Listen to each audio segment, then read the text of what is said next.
Bonjour les scorpions et bienvenue sur votre escale Astro Tarot, guidance de vos énergies pour la lunaison du 11 mai au 10 juin 2021. La nouvelle lune prend son élan dans le secteur opposé au vôtre, c'est-à-dire dans votre secteur relationnel.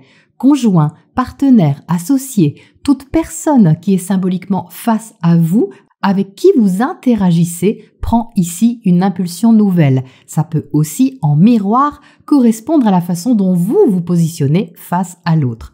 Cette nouvelle lune conjointe à Uranus, planète du changement, confirme le renouveau qui peut aussi être libérateur. Votre façon de vous investir dans une relation peut être différente de d'habitude, représenter une sorte de défi en même temps, mais n'en reste pas moins concret, vous impliquant personnellement et sûrement intensément. Vénus, planète des sentiments et aussi des valeurs, des finances, maîtrise cette lunaison et se trouve en Gémeaux où elle peut favoriser les transactions et discussions financières, matérielles, ainsi que les conversations et échanges plus intimes. Les questions liées aux valeurs peuvent être soulevées, valeurs matérielles mais aussi valeurs de soi, avec une ouverture plus profonde à la compréhension des choses et peut-être à ce qu'il faut changer. Mars en Cancer en sextile à Uranus vous donnera l'énergie pour aller plus loin dans vos démarches et vos projets familiaux, intimes ou personnels. Les conversations ou réflexions sérieuses peuvent concorder avec les actes menés en parallèle, du genre on dit, on fait, même si la mise en place peut prendre un certain temps.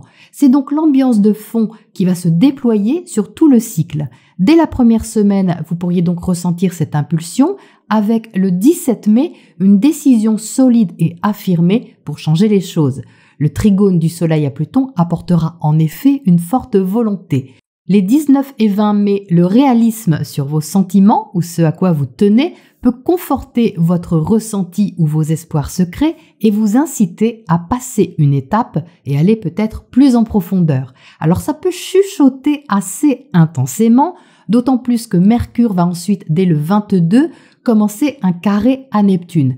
Je vais poster une vidéo rien que pour cet aspect car il est important et à prendre surtout avec des pincettes.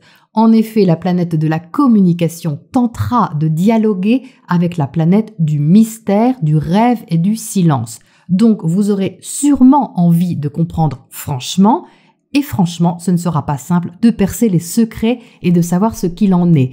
Qu'il s'agisse d'une énergie extérieure à vous ou la vôtre, sortir des illusions ou d'une forme d'idéalisation sera demandé avec cet aspect qui peut troubler un peu le discernement pendant quelques temps.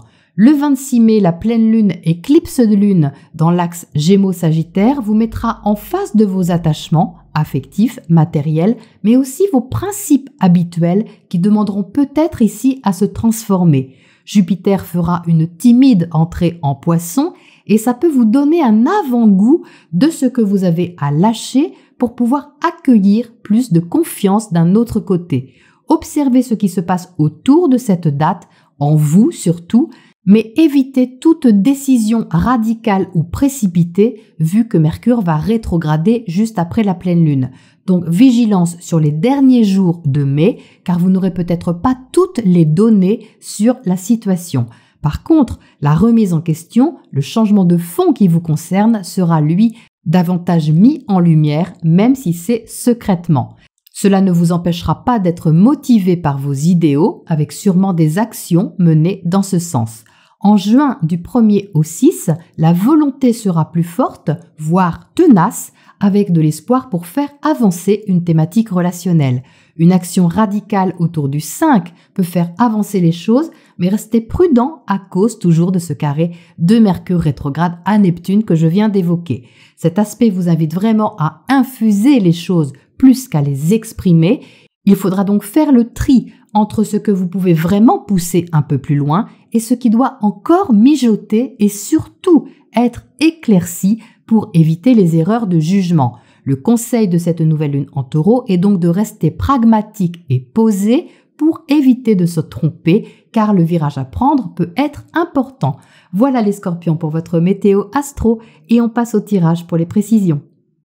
Alors les scorpions, voici vos cartes donc pour ce cycle lunaire. Énergie très importante de basculement, de changement. On a ici 3 arcanes majeures, enfin 4 au total, mais 3 arcanes majeures très importantes qui signifient qu'un changement est à l'œuvre sur ce cycle pour vous. vous entrez avec la carte du jugement et la carte du jugement en entrée de jeu montre que le moment est venu de passer à l'action. Il y a une sorte de révélation, soit que vous avez en tout début de lunaison, soit que vous venez juste d'avoir quelque chose s'éclaire en vous, est un peu proclamé, se révèle à vous d'une façon évidente qu'il y a quelque chose à changer. Vous voyez qu'ici, le jugement est à côté de la mort. La mort est un changement important, une fin de cycle qui est naturelle. Il y a une page à tourner ici qui est un peu inévitable, mais vous le savez. À côté du jugement, vous en avez conscience. Il y a une étape à franchir. Elle est ici. Et vous ne pouvez pas l'ignorer, parce que la mort en haut du tirage, ça se voit. C'est un changement qui se voit, donc soit au niveau d'une relation, soit au niveau d'une situation socio-professionnelle, familiale, personnelle ou autre. À ce niveau-là, ça peut vraiment impacter tous les secteurs de votre vie, mais c'est important. C'est important parce que ça influence la façon dont vous gérez votre vie, dont vous menez votre barque et dont vous vous positionnez surtout. Donc il y a une page à tourner. Vous le voyez venir, vous savez que c'est là, et vous pouvez vous trouver entre deux états d'esprit différents. D'un côté, vous êtes poussé à aller de l'avant, ça c'est indéniable. De l'autre côté, vous tentez un peu de vous protéger peut-être, de protéger votre bulle intime, personnelle, secrète, pour voir comment vous pouvez faire avancer la situation, la relation ou la thématique qui vous concerne. Au centre, vous êtes avec le monde. Le monde, c'est la dernière arcane du tarot et ça symbolise l'accomplissement suprême. C'est vraiment la réalisation de soi dans toute sa splendeur. C'est tout le chemin qu'on a parcouru, toutes les expériences qu'on a traversées qui nous ont formés et qui nous révèlent à nous-mêmes. Donc ici, avec le monde au centre de vous, on retrouve ce besoin de clore un chapitre, parce que c'est la dernière arcane du tarot, quelque chose est terminé ici d'une façon ou d'une autre, mais en même temps, il y a tout à ouvrir. C'est les deux en même temps, c'est-à-dire que pour commencer quelque chose, vous devez tourner une page vierge, je dirais, et écrire une nouvelle page vierge peut être stimulant, grisant, mais un peu inquiétant en même temps. On ne sait pas trop ce qui va se passer, ce qu'on va pouvoir écrire. Toutefois, avec le monde, vous portez en vous une forme d'idéal quand même, une forme d'absolu, et vous sentez avec ce monde qu'il y a quelque chose à ouvrir. Le monde symbolise aussi l'ouverture des frontières. Donc vous avez sûrement appris et compris quelque chose sur votre monde ou tel que vous l'avez vécu jusque-là, et maintenant, il y a quelque chose à ouvrir, votre état d'esprit, votre façon d'aborder les choses, ou votre façon d'aborder la nouveauté. Et ça, c'est présent ici. La nouvelle lune en taureau a lieu dans le secteur relationnel, comme je viens juste de vous l'expliquer, et on le retrouve ici avec l'as de bâton. Cette carte-là, c'est ce qui se passe en face de vous. Vous êtes ici, c'est votre attitude, votre position, et en face, c'est l'autre ou ce sont les autres. Et vous voyez qu'ici, c'est très clair qu'on a une interaction qui est nouvelle. L'as de bâton, c'est le début de quelque chose. Avec l'as, on commence. C'est le début, le tout début, c'est une étincelle, c'est une attirance, c'est une première action, c'est un élan. C'est quelque chose qui est dynamique, qui est stimulant et qui vous pousse à agir ou à réagir.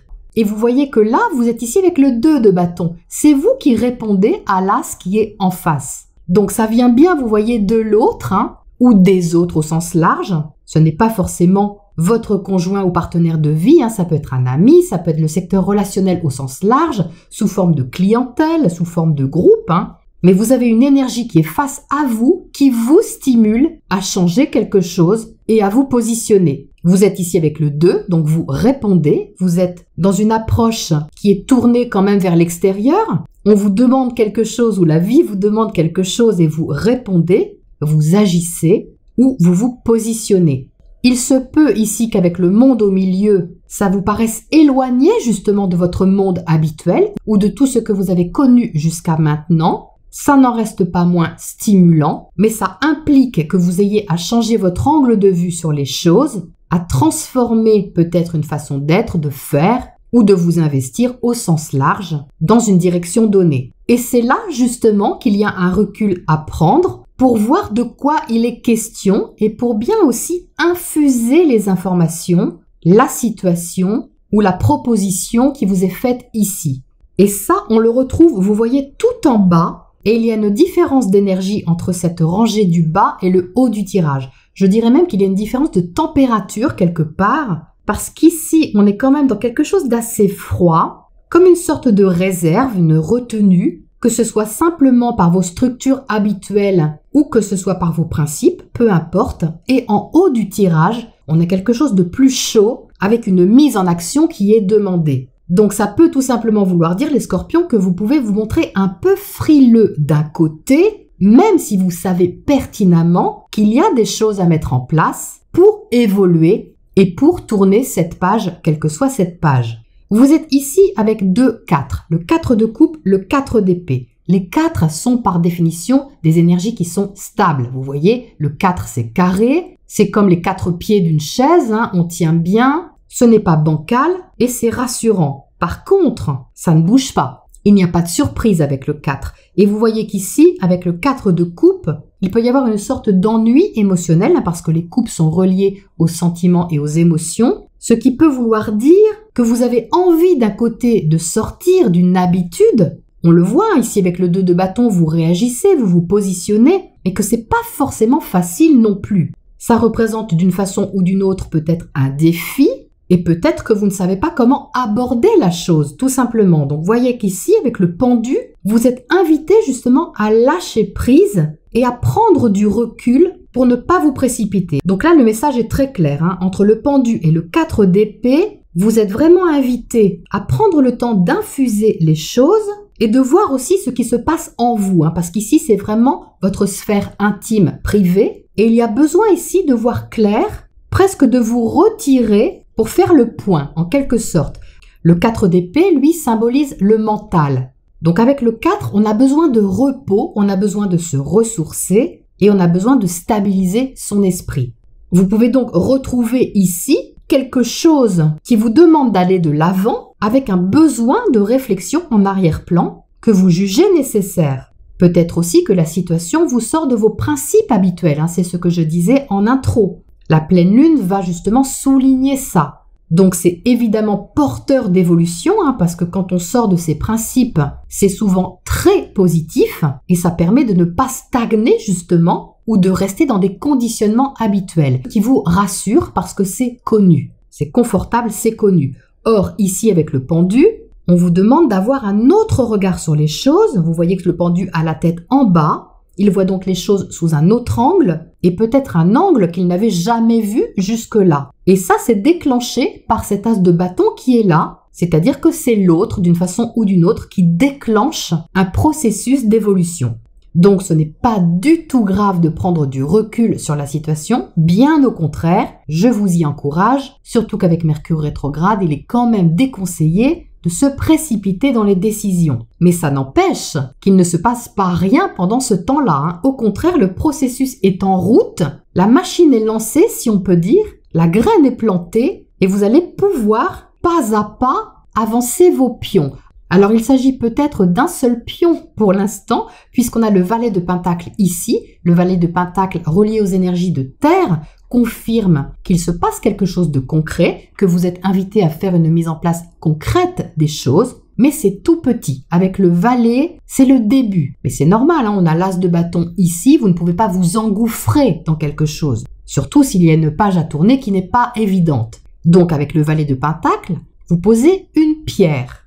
Une petite action, et même si elle est prudente ou un peu timide, elle est posée. Et c'est ça le principal, puisque l'important est de faire le premier pas, ou de mettre le premier mot, si vous voulez, sur cette page vierge. C'est donc un tirage très fort qui peut transformer votre relation à l'autre. Hein, vous voyez qu'ici, la carte de la transformation surplombe le tirage, et donc surplombe votre position face à l'autre. Et c'est une transformation qui se met en place peu à peu, qui change sûrement votre façon de penser, qui vous sort de votre zone de confort aussi, mais qui est quelque part quelque chose que vous savez être inévitable puisqu'on a ces deux cartes ici. Donc là, c'est vraiment un nouvel élan, les scorpions, et ça me semble assez vivifiant et intéressant pour vous, surtout que vous réagissez, vous voyez, à cette énergie-là en face.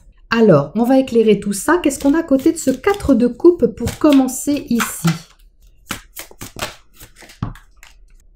On a la princesse de coupe. Ben oui, sans surprise, vous voyez. Parce que si vous sortez de votre cadre habituel, affectif, émotionnel, ou votre zone de confort, eh bien le pas que vous faites, il est tout timide. Vous voyez, c'est en résonance avec le valet de Pentacle qui est là. La princesse de coupe, c'est pareil. C'est tout petit. C'est une petite chose, un petit pas. Mais là, c'est émotionnel, c'est comme une petite ouverture, on va dire, relationnelle, où vous impliquez votre sensibilité et vos sentiments avec une certaine prudence, parce que ce n'est pas parce que c'est stimulant que vous avez envie de vous engouffrer dedans. Vous avez tiré les leçons avec ces arcanes majeures ici du passé, et donc on sent bien ici que vous marchez un peu sur des œufs, même si vous êtes volontaire avec ce 2 de bâton. Qu'est-ce qu'on a d'autre à côté de cet as de bâton justement en face, dans le secteur relationnel?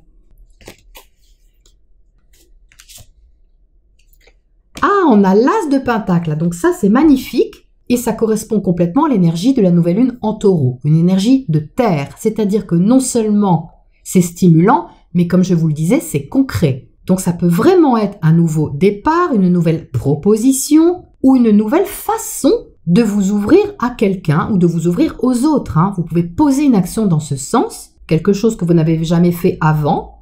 Et si vous êtes en couple, eh bien ça peut être un nouveau projet que vous avez, qui demande peut-être réflexion, recul et étude, mais qui montre un virage important tout de même. Qu'est-ce qu'on a au-dessus? À côté du valet de Pentacle, qu'est-ce qu'on a?